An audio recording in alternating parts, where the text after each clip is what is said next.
Fala galera, beleza? Professor Rodrigo Jeremias, mais uma vez aqui para mais uma aula de redação com vocês. Então, hoje o professor trouxe o tema da conclusão, certo? É claro que nós já sabemos fazer uma conclusão modelo Enem, né? Colocando todos aqueles elementos, quem que vai fazer o que, como e para quê. Antes deles, inclusive, fazer a retomada de ideia, que é retomar as ideias principais ali do argumento 1 argumento 2. A gente já sabe fazer isso, beleza? Estamos carecas de saber. O professor quer trazer hoje aqui uma conclusão de uma redação da CAF, na verdade, então, uma conclusão, certo, da CAF, e vai ser uma conclusão diferente porque a CAF não cobra da gente esses 4 elementos, né? A conclusão é um pouquinho diferente, é disso que o professor está querendo tratar aqui um pouquinho, beleza? Então acompanha aí o professor no slide. Bom, o tema dessa redação era aquele tema de 2019, se não me engano, que falava sobre qual era o melhor sistema de governo, esquerda ou direita, né? Estava bem em voga essa temática. E aí, ao longo de todo o texto do aluno, o professor não colocou aqui o texto inteiro, colocou somente a conclusão para a gente poder dar uma olhada, mas ao longo do texto inteiro dele, ele começa a traçar essa ideia, certo? Essa ideia de que nós temos 2 sistemas de governo, certo? E esses 2 sistemas de governo, esquerda e direita, ele começa a falar, por exemplo, quando que eles surgiram. O professor só está trazendo aqui no celular só para lembrar certinho, né? Mas ele começa a falar primeiramente como é que esses 2 sistemas de governo surgiram, daí ele retoma lá historicamente, né, os tempos da França, etc. Depois ele começa a falar, ele traz uma crítica a esses 2 sistemas de governo, que os 2 podem degenerar em extremismo, tanto de esquerda quanto de direita, segundo a concepção do aluno, e depois ele joga um terceiro parágrafo de argumentação para falar que o melhor sistema de governo é aquele que mistura, né, partes da esquerda, partes que são da esquerda, ideias que fazem parte da direita. Então, da direita e da esquerda, trazer ideias boas de ambos os espectros políticos, a gente acaba construindo uma coisa muito mais equilibrada e melhor. Essa basicamente é o panorama da argumentação do aluno, certo? Ele fez uma introdução pequena, 3 parágrafos de argumentação, e aí ele foi para esta conclusão. E eu quero que você verifique comigo qual foi a estratégia dele para fazer a conclusão, né? Ver se tem a ver a conclusão que ele fez com essas ideias que eu falei aqui para você, beleza? Ele diz assim: portanto, o modelo perfeito no âmbito político deve unir características ideológicas dos 2 modelos, dos 2, tá? Ali acabou ficando 2, mas deve unir características ideológicas dos 2 modelos de partidos designados com esquerda e direita. Então ele já traz um pouco daquela ideia principal de que o melhor sistema de governo é aquilo que acaba trazendo ideias de ambos os espectros políticos, esquerda e direita. Antigamente já encontra-se comprovações que governos totalitários, seja de qual ideologia for, não trazem satisfação e sucesso como resultado, pelo contrário. Não trazem satisfação e sucesso como resultado. Pelo contrário, estão atrelados ao sentimento de medo e sofrimento. Ainda assim, porque ele falou um pouco disso no argumento 2, né, sobre os problemas dos governos totalitários que podem ser tanto de direita quanto de esquerda, na visão dele. Então, ele traz de novo essa ideia. Ainda assim, conseguir mesclar ambas ideologias, garantir cidadania plena aos governados, se mostra benéfico e ultrapassa qualquer restrição lateral. Então, ele acredita nesse ideal e é isso que ele acaba concluindo. Se você for reparar bem, o que ele fez? Sabe aquela primeira parte da redação modelo Enem, da conclusão, que é a retomada de ideia, que o professor já comentou um pouquinho novamente no começo desse vídeo? Bom, a retomada de ideia, que é retomar argumento 1 e argumento 2 e colocá-los ali no começo, na primeira frase da sua conclusão, né? Portanto, fica claro que isso e isso acontece. Você retoma o argumento 1 e retoma o argumento 2 com outras palavras, não exatamente as mesmas palavras que você utilizou ao longo do seu texto, certo? Mas dizendo a mesma coisa, ou seja, você vai parafrasear você mesmo. Isso é o que a gente faz na retomada de ideia. De alguma forma, desde essa parte aqui, portanto, até medo e sofrimento, até essa linha que o professor está marcando aqui, basicamente isso, esses dois períodos longos que ele escreveu aqui, são grandes retomadas de ideias, daquelas ideias que ele desenvolveu no argumento 1, 2 e 3, certo? Ele fez 3 parágrafos de argumentação, como o professor já falou, certo? Então são grandes retomadas de ideias e, né, depois ele só faz um fechamento em relação a essas ideias que ele retomou, certo? Então, essa é uma primeira estratégia que o professor quer falar para vocês. Você está lá no modelo redação, na CAF ou em qualquer outro vestibular, o que você pode fazer para concluir? Você pode fazer grandes retomadas de ideias, certo? Então, ele fez essa retomada de ideia nesses 2 períodos aqui. O terceiro período foi só para dar um fechamento em relação a tudo isso que ele já tinha desenvolvido, certo? Mas as retomadas de ideias é um caminho, é uma opção de fazer uma conclusão para a CAF ou para qualquer outro vestibular que não seja redação modelo Enem, bem interessante, tudo bem? Então foi isso que ele fez, e aí esse fechamento conclusivo, vamos dar uma olhadinha nele um pouquinho melhor. Ele diz assim: ainda assim, conseguir mesclar ambas ideologias, garantir cidadania plena aos governados, se mostra benéfico e ultrapassa qualquer restrição lateral, certo? Então, basicamente, ele ele faz um fechamento conclusivo dentro da conclusão, certo? Ainda trazendo aquela ideia principal de mesclar ambas as ideologias, certo? Então, é uma estratégia, fazer retomadas de ideias e um fechamento conclusivo em cima de todas as ideias que você já desenvolveu. Tudo bem? Outras ideias aqui que a gente pode fazer e mesclar, porque assim, cara aluno, eu acho que a retomada de ideia, você não vai fazer uma conclusão fazendo várias retomadas de ideias. Você não gostou desse exemplo que o professor trouxe aqui para você, tudo bem.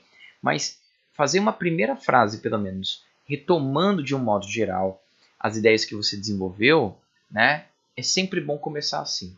Eu acho que, por mais que não seja uma redação modelo Enem, por mais que você não queira fazer várias retomadas de ideias que nem esse aluno fez, uma primeira frase, né, de 2 linhas, 3 linhas talvez, em que você consiga retomar todo o panorama argumentativo que você desenvolveu no argumento 1 e 2, é muito interessante começar qualquer conclusão, seja para Enem, seja para CAF. Eu acho que fica... Por que é importante? Porque te dá uma organização textual, você ganha no quesito de coerência textual, né? O texto ele fica muito mais amarrado e fica muito mais interessante. Então, essa é uma estratégia que eu acho que você não deveria descartar, deveria treinar, né? Deveria colocá-la aí como preferencial na sua escrita. Mas ainda assim, além de fazer essa retomada de ideia, que pode ser o começo, você pode sim fazer na CAF uma solução? Pode, não tem problema você dar direcionamentos de soluções frente aos problemas que você levantou, né? Você vai fazer uma conclusão trazendo soluções, principalmente se você colocar no argumento 1, no argumento 2, problemas apresentados em relação àquele... Finge que o tema da CAF fosse Desafios para a Formação Educacional dos Surdos. É um tema próprio para você falar de problema 1, problema 2. Então, se você falou de problemas, é muito interessante que, além da retomada de ideias que você vai fazer ali logo no começo, você aponte soluções, como solucionar esses problemas. Não precisa ser um projeto bem estruturado, uma proposta de intervenção bem estruturada, quanto aquela que o Enem exige para nós. Mas seria muito interessante se você conseguisse articular a sociedade para solucionar os problemas que você levantou no argumento 2. Faz muito sentido, você ganha no quesito coerência textual também, certo? Prognósticos, né? O que são? O que é um prognóstico? O professor, inclusive, até trouxe aqui. Deixa eu reservado. Ó. Segundo o dicionário Aurélio online, né? O Dício, se não me engano, é uma variação do dicionário Aurélio, né, online. Ele diz aqui, ó, o que é prognóstico, né? Significa o quê? Conjecturar, né? Fazer previsões que se baseiam em indícios. Previsões que se baseiam em indícios. Prognosticar temporal, ó, fazer uma previsão sobre o resultado possível, por exemplo, de uma doença. Então, são previsões embasadas em indícios. Então, talvez, tendo em vista tudo aquilo que você desenvolveu no argumento 1 e no argumento 2, depois que você fez a retomada de ideia ali na conclusão, seria interessante talvez você tirar conclusões dessas ideias que você falou no argumento 1 e no argumento 2, ideias que são propriamente previsões, certo? Em relação ao futuro, previsões são de fato em relação ao futuro, né? Fica até redundante o que o professor falou, mas só para ficar bem claro, né? Fazer previsões a partir daquilo que você desenvolveu no argumento 1 e no argumento 2 é muito interessante. Por exemplo, finge que o tema é o futuro do mercado de trabalho. Você falou no argumento 1, no argumento 2, né, trabalhos que são... Argumento 1, trabalhos que serão extintos. Argumento 2, trabalhos que estarão em voga. Finge que você escreveu isso. Tá? É um exemplo bem bobo assim, mas finge que você fez isso no argumento 2, fez isso no argumento 1, no argumento 2. Beleza. O que seria interessante? Você dá prognósticos, previsões, né, de como a sociedade talvez deva se comportar frente a isso, certo? Né?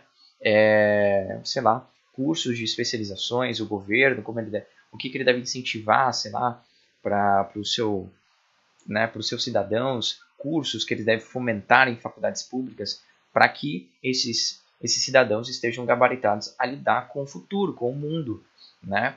Enfim, então são previsões que você pode colocar à frente, previsões negativas talvez, né? Você pode falar que, seguindo nesse caminho ruim que você desenvolveu no argumento 1 e no argumento 2, referente a algum aspecto social aí do país, né?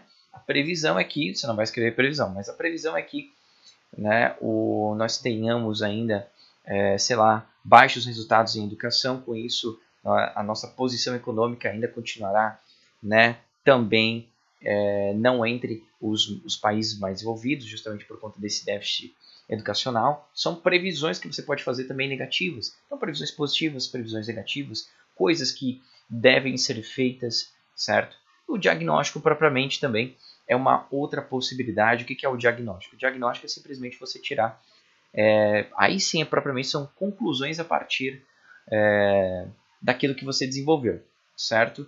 Então, você desenvolveu a ideia de que a formação educacional dos surdos, ela não ocorre, ela não acontece. Então, um dos princípios fundamentais da Constituição, que é garantir o bem-estar social, que é garantir educação de qualidade para todos, esses dois princípios, por exemplo, constitucionais, não estão sendo respeitados. Veja que você desenvolveu isso no seu argumento 2, frente a esse tema dos problemas, dos desafios para a formação educacional dos surdos.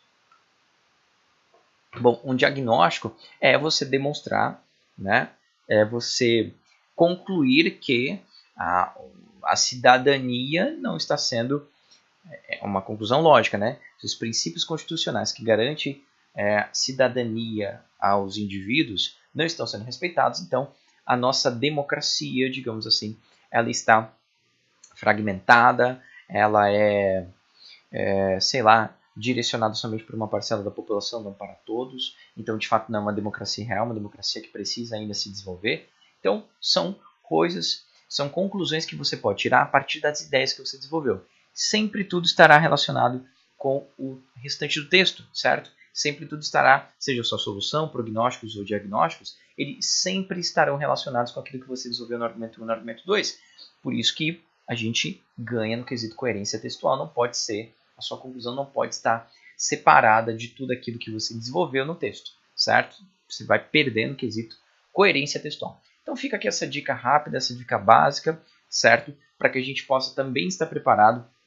Depois você pode voltar lá, reler essa conclusão que o professor colocou. O professor não gostou muito dessa conclusão, mas trouxe de exemplo uma conclusão que realmente aconteceu, aí foi realmente escrita no vestibular da CAF 2019. Então fica lá a dica para você dar uma olhadinha, né? Enfim, beleza? Era isso que o professor queria passar para você, uma dica rápida, básica, e é isso aí. Beijo, queridos, abração e continuemos estudando. Valeu!